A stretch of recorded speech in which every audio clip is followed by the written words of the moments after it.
25절부터 34절 말씀. 25절 제가 다시 읽을게요. 12해를 혈루증으로 알아온 한 여자가 있어. 하는 의사에게 너는 데려옴을 받았고 가지고 그가 허비하였으되 아무 혈연이 없고 도리어 더 중하여졌던 차에 예수의 소문을 듣고 무리 가운데 끼어 뒤로 와서 그의 옷에 손을 대니 내가 그의 옷에만 손을 내어도 구원을 받으리라 생각함이라. 이에 그의 혈류 근원이 곧 마름에 병이 나은 줄을 몸에 깨달으니라.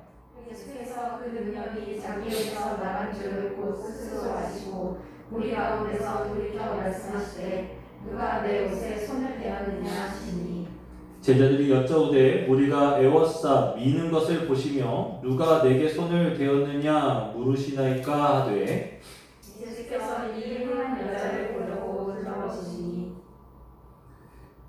여자가 자기에게 이루어진 일을 알고 두려워하여 떨며 와서 그 앞에 엎드려 모든 사실을 여쭈니 예수께서 이르시되 딸아 내 믿음이 너를 구원하였으니 평안히 가라 내 병에서 놓여 건강할지어다. 아멘.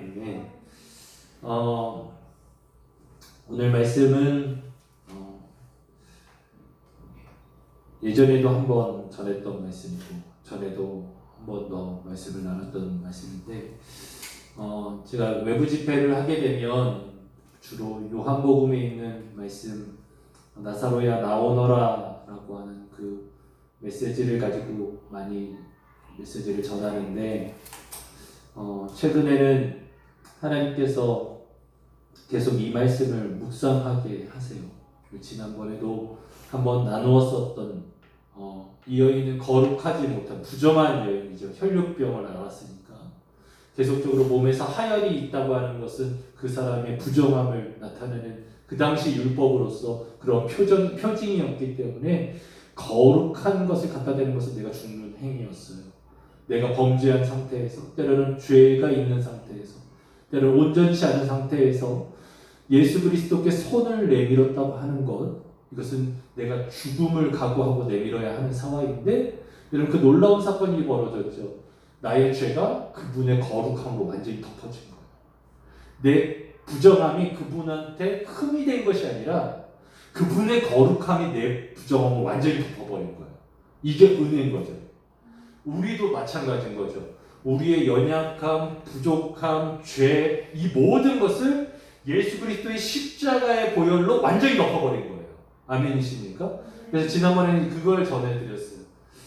사실은 이제 올해는 외부 집회 연초에 어린이 집회가 막 들어와서 어린이 집회 못 한다고 이제 사양하고 이제 있기 때문에 올해는 아마 특별하게 외부 집회는 안 나갈 것 같은데 그냥 하나님 말씀 준비하라고 하시니까 그냥 열심히 준비하고 있어요. 어쩌면 저한테 필요한 말씀일 수도 있고 때로는 누군가에게 필요한 말씀이기 때문에 이미 여러 번 묵상하고 또 설교를 했음에도 불구하고 하나님께서 또 묵상하고 또 말씀을 준비하라고 말씀을 하셔서 말씀을 보고 있습니다. 그래서 오늘 말씀은 특별히 마태복음 9장에도 나오고 누가복음 8장도 나오거든요. 이 세 본문을 한꺼번에 보면 이 모든 스토리가 좀 잘 보여요. 무슨 얘기인지 아시겠죠? 세 가지의 본문을 같이 병행해서 보면 이게 무슨 상황이고 어떤 상황이고 어떻게 진전이 되어지는지 아주 재밌고 드라마틱하게 볼 수 있습니다.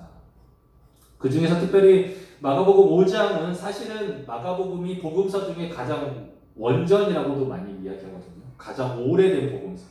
그러니까 가장 모범이 되고 기준이 된 복음서라고 이야기를 해요. 그것을 판단하는 기준 중에 하나는 짧다라는 거예요. 무슨 얘기인지 아세요? 모든 내용들이 아주 심플해요. 나머지 복음서는 이 마가복음에 담겨져 있는 심플한 내용을 조금 더 살을 붙이면서 말씀을 써나가요. 무슨 얘기인지 아세요? 그런데 유독 이 말씀만 마가복음이 길어요. 무슨 얘기인지 아시겠죠? 그래서 저는 이 말씀 공부하면서 물론 분량의 차이가 얼만큼 중요하냐 중요하지 않느냐를 나눌 수는 없겠지만 그래도 항상 마가복음 모든 내용들이 상당히 심플하게 적어져 있는데 이 부분만큼은 마가가 가장 디테일하고 자세하게 적어놨어요. 그래서 어떤 의미가 있지 않겠느냐 하면서 지금 이제 기도하면서 하나님께 여쭙고 그것을 적용하면서 말씀을 준비하고 있는데, 여러분들 저는 소망하는 건 이 말씀 자체가 우리에게 좀 힘이 되었으면 좋겠어요. 앞서 말씀드렸던 것처럼 이 여인은 주님께로 나아가는 것 자체가 불가능했었던 여인이에요. 율법적으로 나아가면 안 되는 상황이었어요. 그런데 이 여인은 어떻게 보면 진짜 목숨을 걸고 주님께로 가까이 나아갔어요. 여러분, 저는 이 말씀이 우리에게 좀 깊이 좀 새겨졌으면 좋겠습니다. 그리고 오늘 말씀을 통해서 좀 위로를 얻고 힘을 얻었으면 좋겠습니다. 구체적인 말씀 나누기 전에 믿음으로 선포했으면 좋겠어요. 가슴에 손을 얹고 믿음으로 고백하십시다. 하나님이 나와 함께 하십니다. 하나님이 나에게 말씀하십니다. 하나님이 나를 붙잡고 계십니다. 아멘. 이제 이미 12해라고 하는 표현은 이미 제가 말씀을 드렸죠. 많이 드렸어요. 그래서 10이라고 하는 숫자는 이스라엘에 있어서 매우 의미 있고 상징적인 숫자다라고 말씀을 드렸죠. 그동안에 혈육병을 앓아왔던 한 여자가 있었는데 26절에 보면 어떤 상태예요? 이 여인의 상태에 대해서 소개하고 있죠. 26절 말씀을 보면 많은 의사에게 많은 괴로움을 받았고 가진 것도 다 허비하였으되 아무 효염이 없고 도리어 더 중하여졌던 차. 지금 이 여인의 상태인 거예요. 무슨 얘기인지 아시겠습니까? 시간이 지날수록 이 여인은 괴로움과 가난과 더 중하여진 병만이 남아있는 상태였다라고 하는 것이죠. 여러분, 우리가 앓고 있는 어떤 문제, 그리고 이 여인이 앓고 있는 병, 어떻게 보면 시간이 지나면 지날수록 때로는 인간적인 방법들을 더 제시하면 제시할수록 괴로움과 육적인 그리고 영적인 가난함과 궁핍함으로 그리고 더욱더 고통이 심해지는 것으로 더하여질 수 있는 가능성이 있음을 우리는 좀 생각해 봐야 합니다.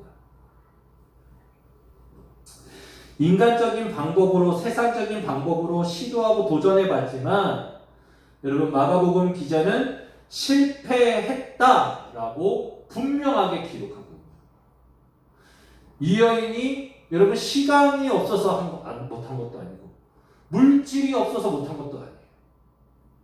정말 이 병을 고치기 위해서, 이 문제를 해결하기 위해서 너무나 많은 에너지를 쏟았고 많은 물질을 쏟았어요.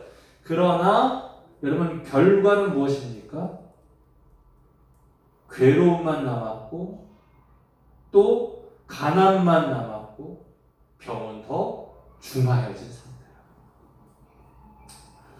여러분, 우리가 우리의 삶의 문제를 해결하기 위해서 우리는 어떻게 하면 이 문제가 해결될 것인가에 대해서 많이 애쓰려고 합니다. 때로는 자기 개발을 하려고 하고 때로는 어떤 노력들을 하려고 하고 다양한 것들을 시도하려고 합니다. 그러나 여러분, 오늘 이 여인의 결과, 이 여인의 모습이 어쩌면 남과 같지 않을 수 있어요. 목회자들이 교회를 성장시켜 보겠다고 많은 어떤 세미나나 많은 일들을 할 때가 많거든요. 여러분, 그때 교회가 어떤 교회는 부흥하는 경우들도 있어요. 흔히들 이야기하는 교세가 커지는 경우들도 있습니다. 근데 그것이 정말로 목회적으로 성공인가? 그것은 퀘스천 마크라는 거죠. 특별히 오늘 이 말씀을 통해서 우리가 좀 기억해야 할 것은 이 여인이 이 어렵고 힘든 문제 가운데 아주 귀한 소식을 들었다는 거예요. 저는 여러분들이 이 소식을 꼭 듣기를 예수님의 이름으로 축원합니다. 그거 뭐냐면 바로 예수님에 대한 소문이었다는 거예요. 예수님에 대한 이야기였다는 거예요. 예수님의 그 놀라운 아름다운 소식들이었다는 것이죠. 그래서 여러분들 문제 가운데 때로는 어떤 답답한 가운데 고민 가운데 있다고 한다면 여러분 우리가 들어야 할 것 중에 가장 중요한 것 중에 하나는 바로 예수 그리스도에 대한 소문이라는 거예요. 예수 그리스도에 대한 소식이라는 것입니다. 저는 소망하는 건 저와 여러분의 귀에 그리고 마음에 삶에 예수님의 이야기가 더욱더 많이 들려지기를 소망합니다. 이미 우리는 예수님에 대해서 너무나 많이 알고 있고 너무나 많이 들어왔어요. 그러나 정말로 우리가 알고 있는 학습되어져서 알고 있는 그 예수님이 아니라 진짜 그 동네에 현존하고 계시는 예수님, 그 여인과 같은 곳에서 호흡하고 계시는 그 예수님, 그분에 대해서 더욱더 가까이 알아가기를 원하는 것처럼 저와 여러분들 가운데 우리의 삶 가운데 우리와 함께 하시는 그 예수님, 그 예수님의 이야기에 우리가 귀를 기울였으면 좋겠습니다. 이 여인이 궁금해하고 기대해야 될 것이 있는데 그것이 뭐냐면 바로 이거예요. 주님이 어디에 계십니까? 어디를 향해서 가고 있는가? 이것이 정말로 귀한 이야기입니다. 여러분 우리가 소망하고 또 기억해야 할 것 중에 하나는 주님이 어디에 계십니까? 그리고 어디를 향해서 가고 있는가를 우리는 관심을 가져야 합니다. 주님을 향해서 나아가지 않았다면 그 여인의 혈류병은 12년이 아니라 평생 괴롭혔을 것입니다. 우리의 상태와 상황이 어떠하든지 우리의 걸음은 주님께로 옮겨져야 합니다. 여러분 많은 사람들에게 주님께서 둘러싸여졌어요. 예수님의 소문을 들은 많은 사람들이 주님께 가까이 나왔어요. 27절 말씀을 보면 예수의 소문을 듣고 무리 가운데 즉 예수님의 소문이 나니까 많은 무리가 주님께로 나왔어요. 누가복음에서도 많은 사람들이 주님께 나와 밀쳐졌다라고 기록하고 있는 것처럼 많은 사람들이 주님을 보길 원하고 주님을 만나기를 원했어요. 그래서 여러분 이 사람들이 주님의 눈에 뜨이기 위해서 해야 할 것은 무엇이었을까요? 주님이 이렇게 걸어가고 있는데 지금 한 관원이라고 하는 어떻게 보면 회당장이라고 하는 야이로라고 하는 한 사람의 딸을 위해서 가고 있는 그 길에 여러분 주님 앞에 눈에 뜨이기 위해서 주님의 은총을 얻기 위해서 우리가 해야 할 것은 무엇일까요? 주님이 가시고 계시는 그쪽에서 주님의 눈에 띄어야 되겠죠. 무슨 얘기인지 아시겠죠? 그래서 많은 사람들은 대부분 주님 앞에 있으려고 준비를 하고 때로는 주님의 동선을 파악하고 주님한테 보여 보이려고 많은 사람들이 그것에 에너지를 쏟았을 것입니다. 그런데 이 여인은 그것과 달라요. 왜 그러냐면 주님 앞에 드러날 수도 없고 사람들 앞에서 드러날 수도 없는 아주 연약한 존재였기 때문에 율법에서 부정한 여인으로서 이미 낙인을 찍혀있는 상태이기 때문에 그 동네에서 12년을 알면서 많은 사람들에게 고통을 당하고 고난을 당했었던 그 모든 과정들을 동네 사람들이 다 알기 때문에 이 여인은 사람들 곁에 가는 것을 매우 두려워했을 것입니다. 그래서 이 여인이 선택한 것은 뒤에서예요. 사람들이 다 주님이 가시는 그 방향에서 주님 앞에 뛰려고 애썼지만 이 여인이 선택한 건 그나마 주님을 만지고 주님께 가까이 갈 수 있는 확률 높은 그 모습, 뒷모습, 옷자락을 공략하기로 선택을 합니다. 여러분 우리가 이 말씀을 통해서 하나 좀 배웠으면 좋겠어요. 많은 사람들은 신앙생활하면서 주님의 눈에 좀 띄어보려고 해요. 주님이 이렇게 관심 갖는 곳에 그 자리에 좀 있어 봤으면 좋겠어요. 그래서 어떤 사람들은 드러나는 사역하는 데 있어서 상당히 적극적이지만 그렇지 않고 드러나지 않는 누군가가 섬겨야 하는 일을 해야 되는 일에 대해서는 관심을 갖지 않거나 그것을 매우 터부시하는 경우들이 많아요. 제가 있었던 교회들 대부분의 교회에서 성가대회하고 사이가 그렇게 좋지 않았어요. 왜 그러냐면 교회에서 헌신하고 봉사하셔야 될 분들이 다 성가대 계세요. 교사는 매년 부족해요. 매년 교사를 뽑습니다. 교사를 지원해 주세요. 교사가 필요합니다. 매년 교육부에서는 광고해요. 성가도 뽑는다고 광고하는 건 특별하게 없어요. 왜 그럴까요? 사람들은 누구나 드러나는 자리, 빛나는 자리, 사람들이 주목하는 자리에 탐하고 있기 때문인 거예요. 여러분 기억하셔야 될 것은 꼭 주님이 가시는 그 길에서 정면으로 만나지 않아도 여러분 주님의 발걸음을 멈출 수 있는 그러한 순간이 있어요. 그게 뭐냐면 뒤에 있더라도 믿음을 가진 사람. 그 사람이 만나면 주님께서는 뒤돌으시는 거예요. 그 바쁜 와중이거든요. 이 야이로라고 하는 이 사람의 딸이 죽어가고 있기 때문에 이 아이를 살리기 위해서 바삐 가고 계시는 그 걸음을 멈출 수 있는 것. 그리고 주목할 수 있는 것. 그것은 여러분 꼭 앞에 있어서가 아니라 뒤에 있어도 보이지 않아도 믿음을 가지고 있는 그 사람이 있을 때 주님은 뒤돌으시고 멈춰서시는 거예요. 그리고 그에게 말씀하시는 거예요. 그렇기 때문에 여러분 우리가 교회에서 사역을 하거나 봉사하거나 헌신하거나 수고하는 모든 영역 가운데 여러분 우리가 꼭 기억해야 할 것은 꼭 드러나지 않아도 조명을 받지 못해도 사람들이 주목하고 인정하지 않아도 여러분 믿음을 가지고 어떤 일을 한다는 것은 주님께서 멈추시는 일이고 주님께서 그것을 기뻐하시는 일이고 주님께서 그것을 인정하시는 일이라는 거예요. 교회에서 어떤 일을 했을 때 목회자나 때로는 리더십이나 성도들이 인정을 해주지 않아도 여러분 그것에 너무 연연하지 마십시오. 물론 교회 공동체상 그렇게 축복해드리고 격려해드리는 것은 필요해요.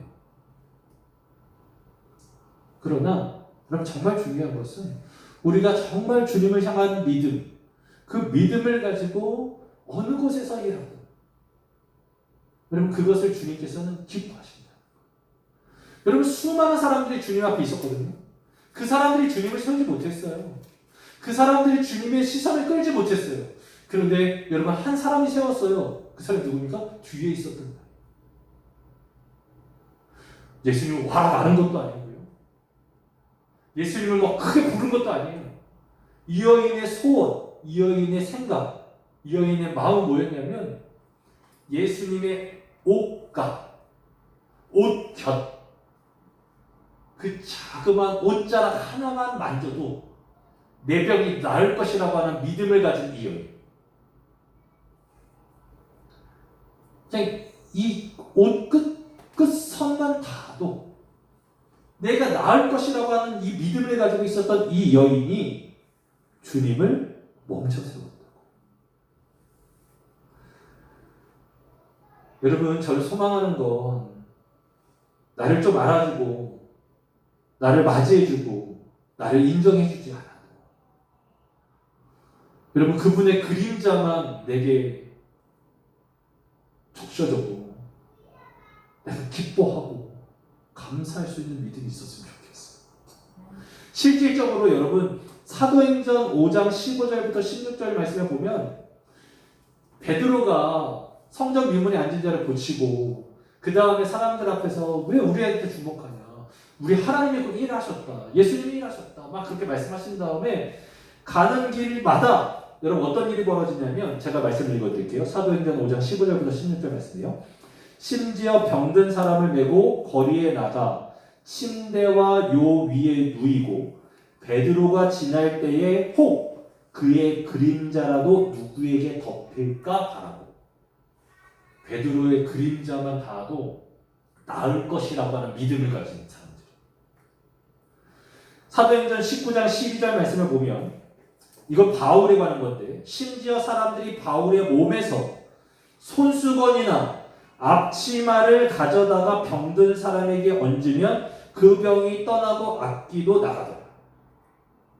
여러분 우리가 꼭 주님 앞에서 전면에서 만나지 않아도 주님의 능력은 너무나 크시고 너무나 놀라우시기 때문에 여러분 베드로의 그림자만 스쳐도 바울의 손수건만 스쳐도 여러분 놀라운 일들이 벌어질 것이라고 많은 사람들은 믿고 그것을 기대하고 사모했는데 여러분 우리가 하나님을 예배하는 데 있어서 여러분 우리가 주님 앞에 정면으로 드러나지 않는다 할지라도 우리가 뒤에 있다 할지라도 그분의 그림자에 가려졌다 할지라도 여러분 놀라운 은혜를 경험할 수밖에 없는 것이죠. 저는 소망하는 것은 저와 여러분들이 이러한 사모함과 기대함이 있었으면 좋겠어요. 이 여인이 가졌던 것, 이 옷깃만 만져도 내가 나음을 얻을 것이다. 회복될 것이다.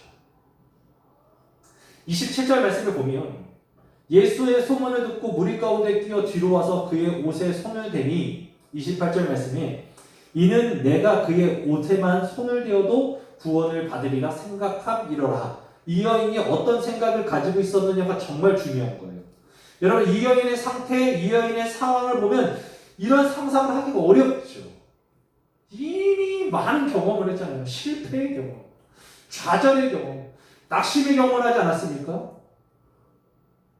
우리도 우리의 상태와 우리의 모습이 비슷할 수 있어요. 더 괴롭고 더 지치고 더 고통스러운 삶을 살 수도 있어요. 그런데 여러분 기억하세요. 이 여인이 생각하고 있는 이 생각이 우리에게 있는가 없는가.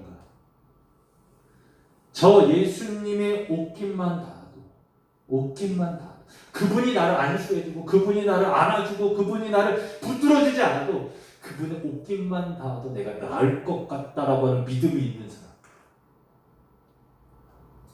저는 바로 그 사람이 바로 여러분이 되셨으면 좋겠어요. 여러분 이 여인은요 어디서 훈련받은 게 아니에요. 예수님의 제자들처럼 3년 동안 쫓아가면서 제자 훈련 받은 게 아니라 소문만 들었어요. 얼마나 신뢰감이 있는 사람들한테 들었느냐가 얼마나 권위 있는 사람들한테 들었는가가 나오지는 않았어요. 그저 소문만 들었을 뿐이에요. 근데 이 여인은 이 생각을 했다는 거예요. 저는 소망하면서 여러분의 생각을 지킬 수 있게 예수님의 이름을 축복합니다. 정말로 나도 예수님의 옷깃만 닿아도 그 옷깃만 붙들어도 내 문제가 해결되어지고 그 문제를 이겨낼 수 있으리라. 여러분 이 생각을 가지시기 예수님의 이름으로 축복하는 것이죠. 이 생각으로 우리가 하나님 앞에 나아가는 것이 바로 오늘 이 밤인 거예요. 이 밤에 우리가 하나님께 어떻게 나아갈 것인가? 바로 이거예요. 우리가 주님 앞에 어쩌면 여러분 우리가 영상을 통해서 가끔씩 보지만 마커스 때로는 제이어스 정말로 화려한 찬양팀 그런데 주목이 갈 수 있잖아요, 여러분. 거기서 울려 퍼지는 찬양과 더 화려한 화음 그런 것에 하나님의 눈이 갈 수도 있고 귀가 갈 수도 있잖아요. 그런데 그럼에도 불구하고 이 여인이 가졌던 거 그분의 옷깃만 오늘 이 밤에 우리도 이 생각할 수 있지 않겠습니까? 진짜 우리 주님이 다른 곳에 관심을 가지고 계신다 할지라도 우리가 그분의 옷깃만 만져 그분의 옷깃만 만져 내가 나으리라. 여러분 전 소망하는 것은 이 생각이 저와 여러분의 삶 가운데 가득 있었으면 좋겠어요. 그래서 29절 말씀에 이렇게 말씀하시죠. 이에 그의 혈류의 근원이 곧 마름에 병이 나은 줄을 몸이 깨달으리라. 할렐루야. 그럼 병이 나은 것을 누가 깨달아요? 몸이 느껴지는 거예요. 이거 왜 이래? 주님께서 안수하지 않았어요. 주님께서 기도해 주지 않으셨어요. 또 어떤 사람은 침을 뱉어가지고 흙을 짓이겨가지고 눈에 바르고 실로암에 가서 씻으라고 하지 않으셨어요. 주님은 가시던 길을 가고 계셨는데 이 여인이 먼저 가시죠.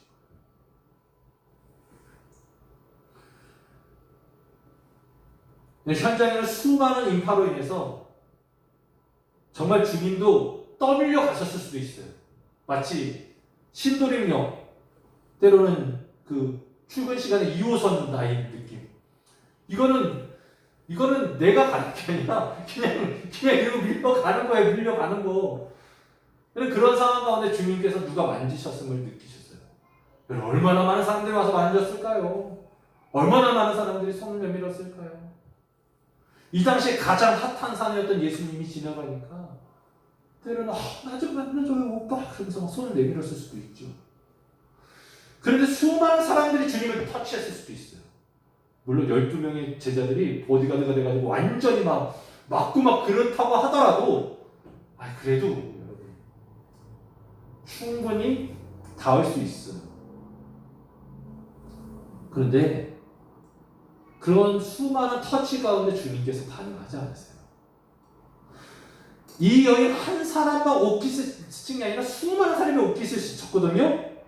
그런데 재밌는 역사가 일어나죠. 주님이 뭐라고 말씀하십니까? 30절 말씀에 예수께서 그 능력이 자기에게서 나아갔다고 해요. 예수님의 능력이 내 몸에서 나아간 것을 느끼셨대요. 이거 뭐야? 잠깐. 여러분 수많은 터치 가운데 있었는데 그거는 아무 의미 없는 터치예요. 그런데 유일하게 한 번의 터치. 이 터치가 주님의 능력이 나아갔음을 주님을 느끼게 했다는 거죠.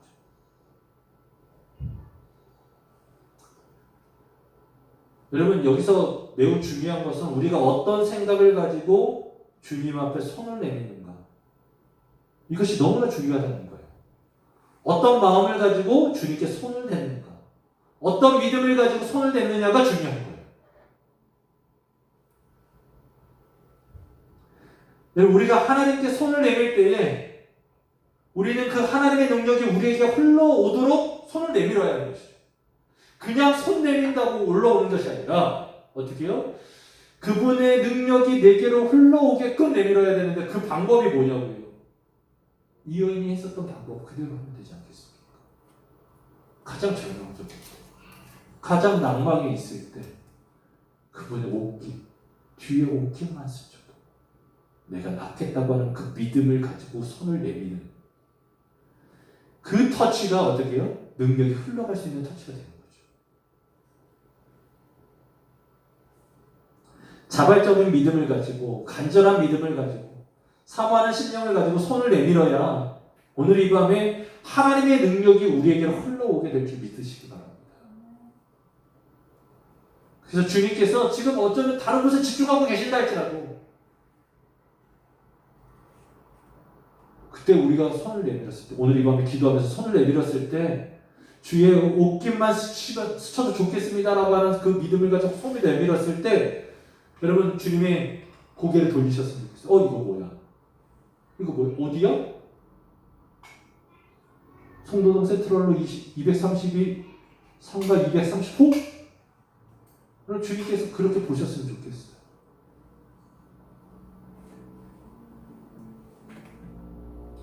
예수님이 물어보시죠. 누가 내 옷에 손을 대는가? 제자들은 생각이 없어요. 31절 말씀에 제자들이 여쭤보되 무리가 에워싸 밀린 것을 보시며 누가 내게 손을 대었느냐 물으시나이까? 이렇게 물어보는 거예요. 주님 정신 있는 거야 없는 거예요? 우리 지금 막 밀리고 하는 거 못 보셨어요? 근데 32절 말씀을 보면 예수께서 이 일을 행한 여자를 보려고 둘러보시니 여자가 자기에게 이룬 일을 알고 두려워 떨며 와서 그 앞에 엎드려 모든 사실을 여쭈었어요. 자신에게 일어났던 모든 상황들, 그 사건에 대해서 이야기를 한 것이죠. 그때 34절 말씀에 주님께서 이렇게 위로해 줍니다. 같이 함께 읽어보겠습니다. 시작! 예수께서